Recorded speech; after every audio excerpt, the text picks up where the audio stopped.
Hi guys, Christina with Forever Bored Soapery here. Today I thought I would share some of my tips on how to choose an insurance broker for your business. Um, I truly do believe that your insurance broker is just as important as the insurance policy that you purchase. Insurance brokers work for you to ensure that you have the best policy to fit your insurance needs. They also provide you with things like certificates and pink cards. They do clarification on policy coverages that you may carry. If you don't have a good working relationship with a qualified broker, I do believe you will regret it in the event of a loss. It really can make all the difference. And honestly, it can be super frustrating just on a day-to-day administratively wise if you don't have a good working relationship with that broker.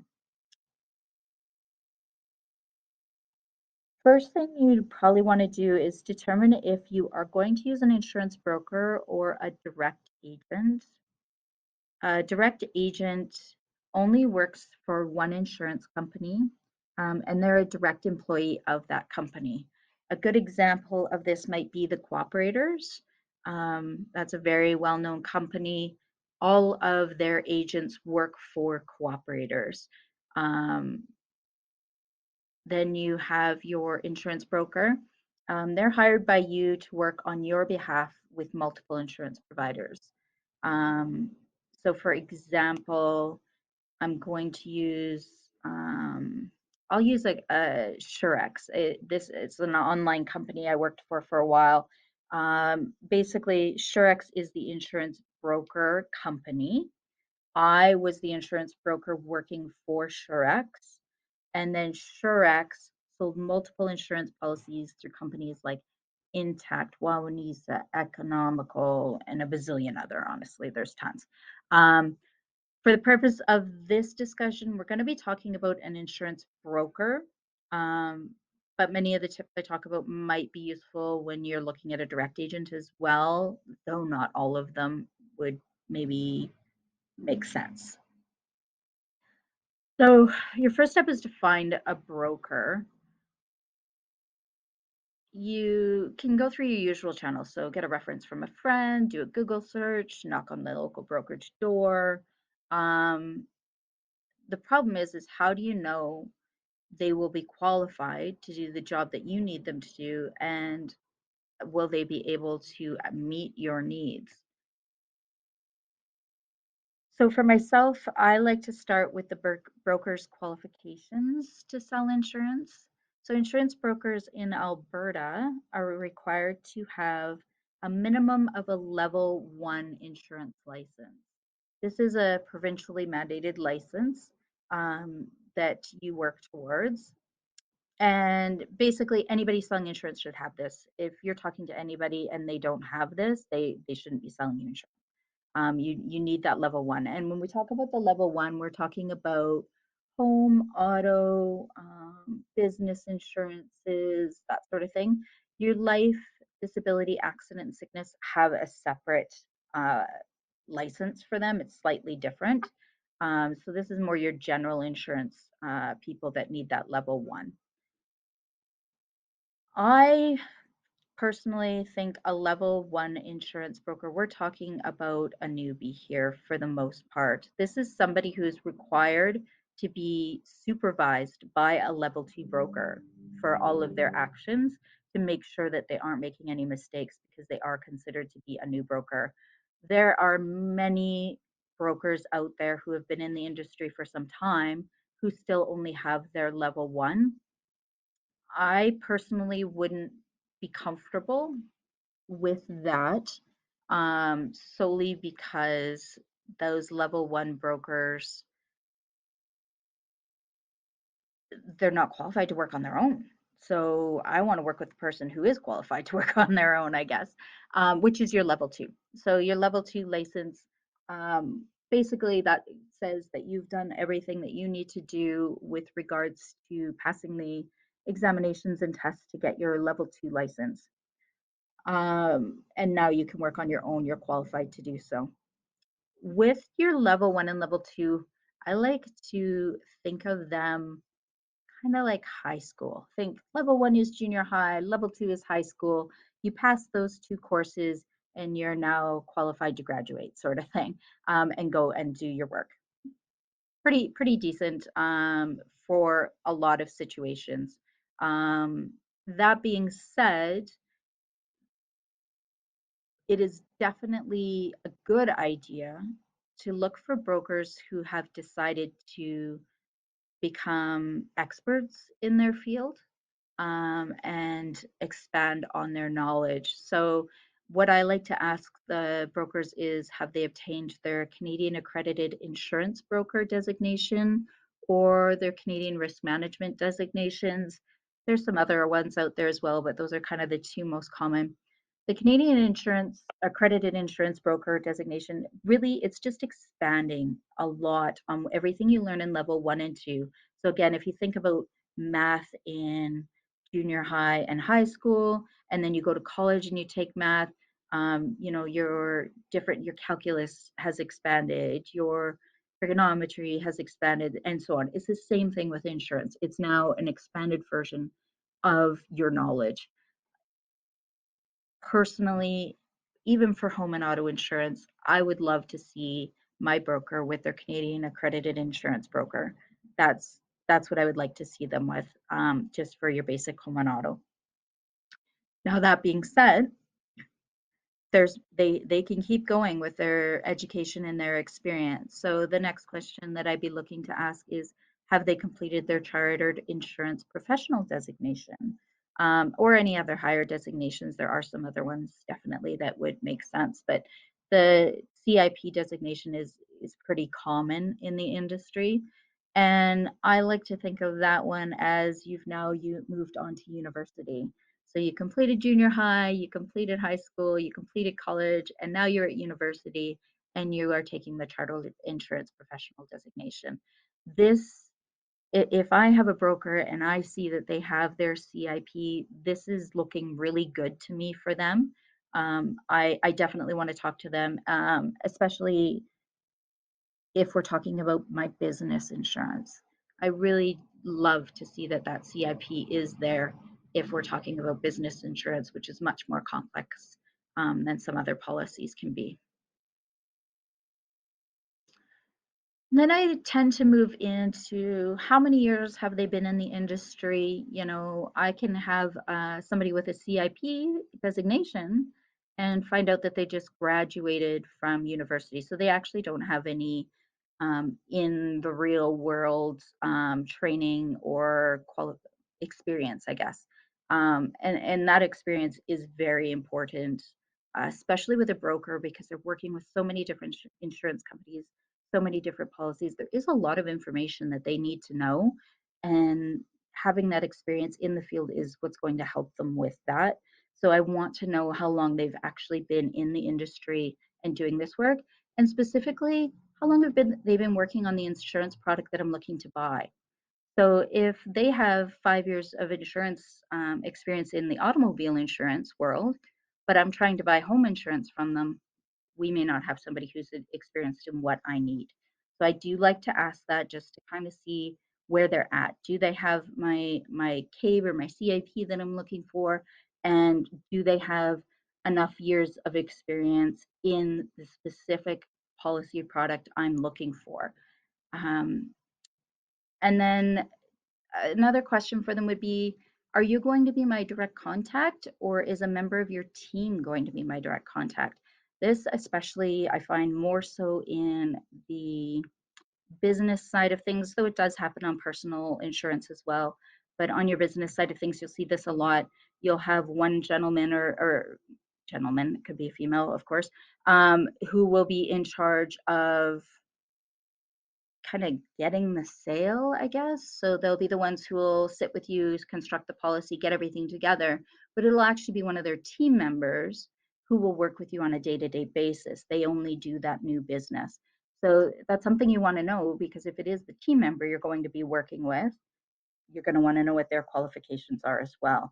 If you find out that the person you're going to be working with on a day-to-day basis is actually a level 1, Meanwhile, the guy who wrote your policy is fully qualified. Well, if it's the level one person working on your policy every day, that's something you want to be aware of, and maybe have some additional questions to see if that's going to meet your needs or not.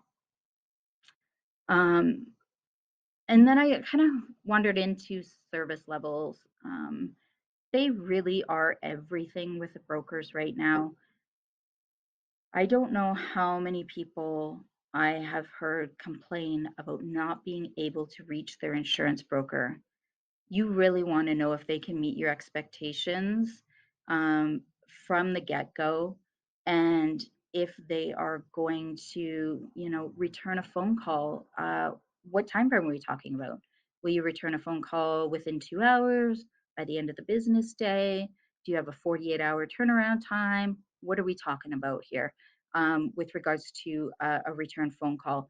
And maybe does it vary depending on what you're contacting them about? If you're calling them to say, I have a new phone number, maybe they don't bother calling you back for 48 hours because it's not a high priority. If you're calling regarding a claim, that might be different, right? Maybe they call you back right away. Just getting an idea of what their service levels are there. Same thing with returning an email. There are some brokers who just love to talk on the phone all day long and just don't like email, or vice versa. All they want to do is email and they hate to return your phone calls. Have those conversations with them, find out what they like so that you can get the best service and make sure that that works for you. If you can't stand email and that's their preference, this may not be the way, this might not be the broker for you.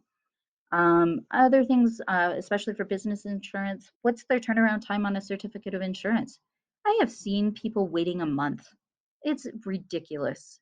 These are documents that can be drawn up most of the time very quickly, and I don't see personally any reason why they should take more than 48 hours. And that's, to me, giving them plenty of time. Really, same day service, I think, should be coming out of these certificates of insurance. Again, there are some situations where it might be a little bit different. There are some situations where you have to get special permission from insurance companies and so on, but your basics. What's their turnaround time on that sort of thing? And pink cards as well, same thing. If you buy a new vehicle or you lost your pink card or whatever, how long could you expect to have to wait for a new one to be delivered to you?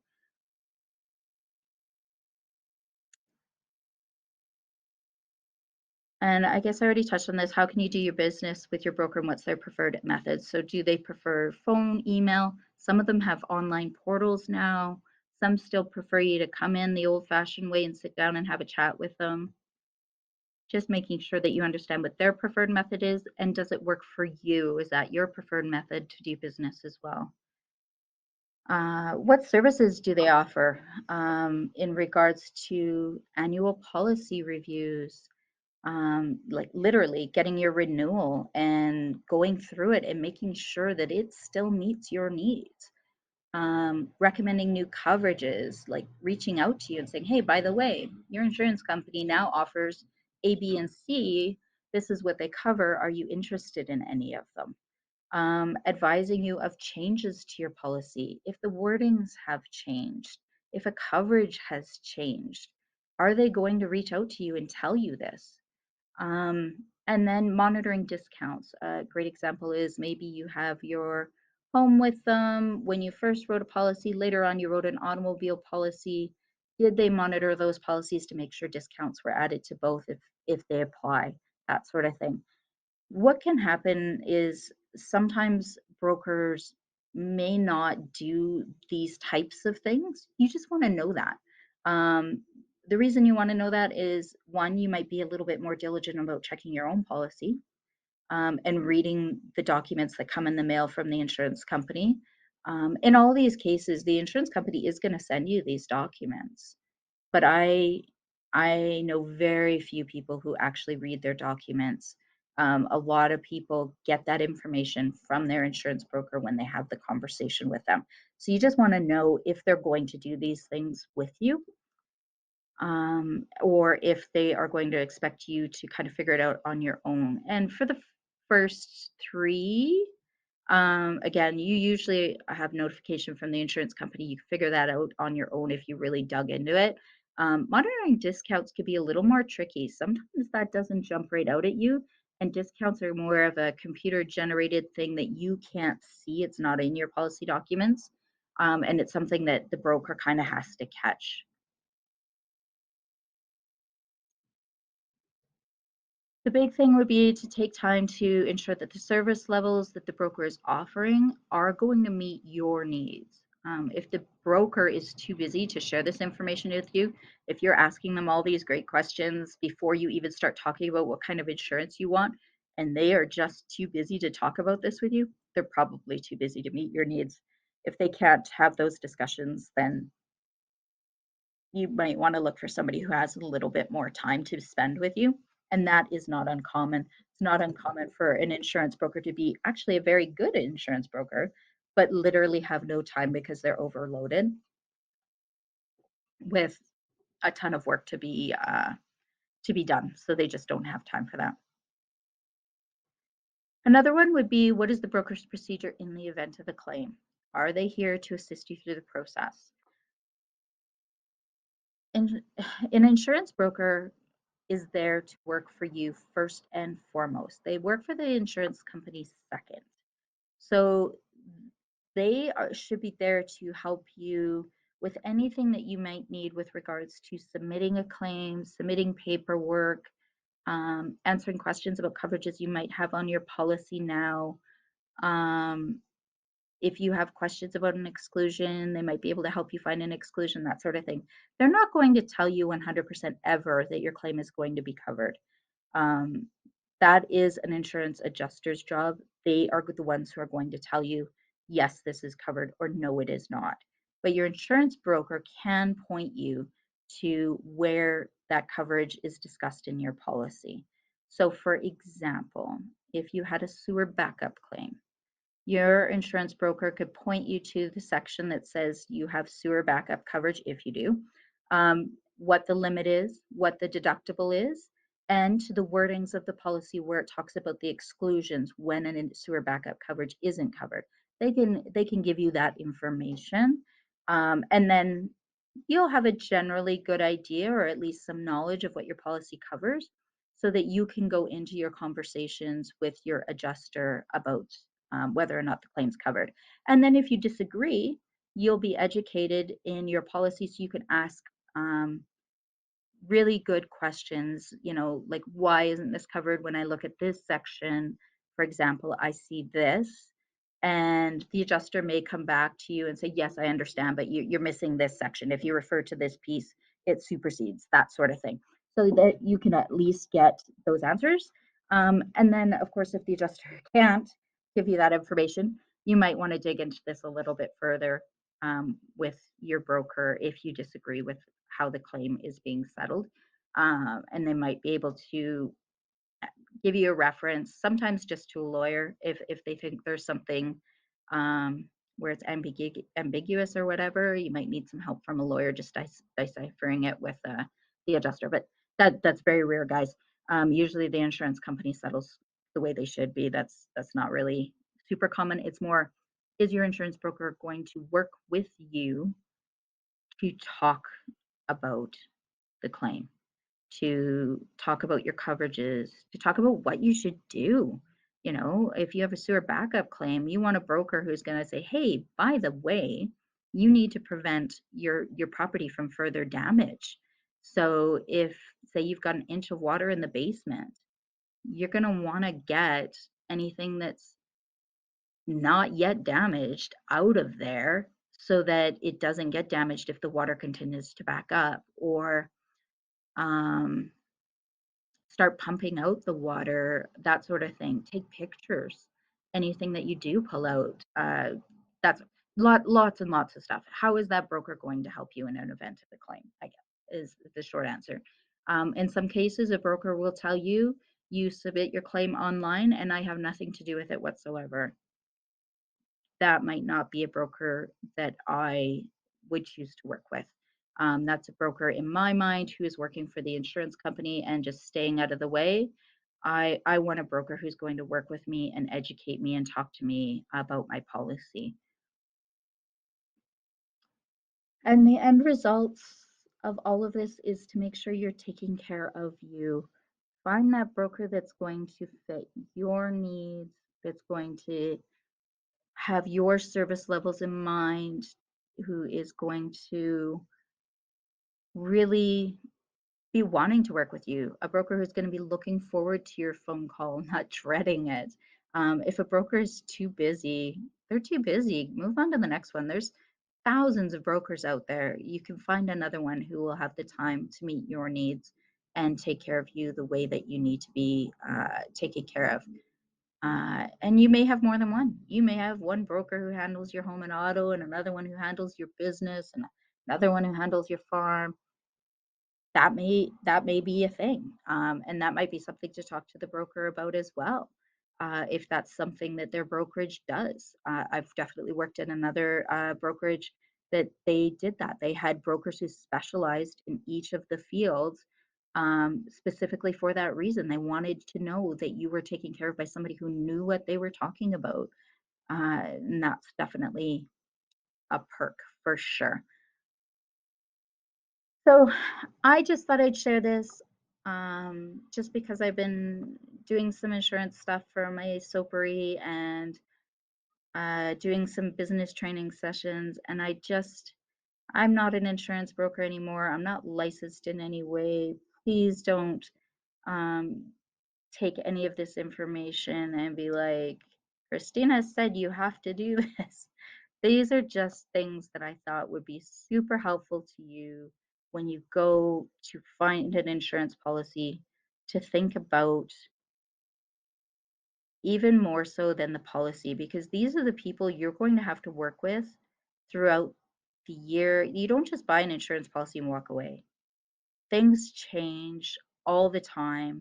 You want somebody who's going to be working with you on those changes, who's going to answer your questions, who's going to make sure you have the right coverage in place. You want a really good working relationship with this broker. If you have an insurance broker now who you don't feel like you have this with, shop around. Go start interviewing some brokers. A lot of them may even work with the same insurance company you're already with and will offer a broker transfer. So you could actually transfer your business as it is to another broker. Um, so that's an option. If you don't have that good communication, a month or two before your next renewal, start shopping for a new broker.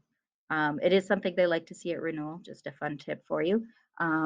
But it is something you can do. And I personally have done, definitely. If you have a broker that isn't taking care of you, maybe see if you can find somebody else who can better meet your needs. Well, I will leave. This is, I should say, mostly Alberta, guys. I have no idea on other provinces or anything, but I think a lot of this pretty much should carry over wherever you are in this world. It's more that general knowledge. But yeah, I'm going to stop rambling. And if you have any questions, let me know. If you are in Alberta and are looking for a referral, I might have one or two in mind. Just private message me what kind of insurance you're looking for. And if I can think of somebody for you, I'll share that information. Just depends on kind of what you're looking for. If you're looking for somebody who does everything online, I have a company in mind. If you're looking for somebody who is going to be very detail orientated, who's going to dig in there every year with you and just haul over that policy, make sure everything is good, I have an idea of somebody for you. Um, I just met a lady who was fantastic on regarding life and disability insurance that I would probably recommend.